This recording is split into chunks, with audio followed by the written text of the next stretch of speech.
వాళ్ళు ప్రవర్తించారో, ఎప్పుడైతే దేవుడు శోధించడం మొదలుపెట్టారో 40 సంవత్సరాలు వాళ్ళు తిరిగిన చోటే తిరుగుతున్నారు. వాళ్ళు కేవలం నడిచేది 15 రోజుల ప్రయాణమేనండి.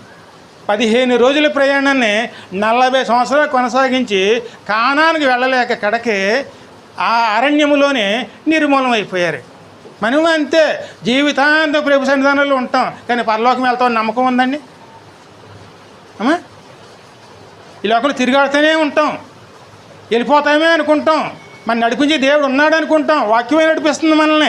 కానీ వాక్యంలో మనం ఏ విధంగా నిలిచి ఉన్నాము, ఏ విధంగా పరిపూర్ణంగా దేవుని మీద ఆనుకుని ఉన్నాము, దేవుని చెప్పిన ప్రతి మాటని మనం ఏ విధంగా తీసుకుంటున్నాము, దేవునితో మనం ఎలా నడుస్తున్నాము, మనం నడిచిన విధానాన్ని బట్టే కాలాన్ని చేరగలుగుతాం. ఆ మాట ప్రభువే చెప్పారు. ఆయన నన్ను 10 మారులు ఈ ప్రజలు నన్ను శోధించి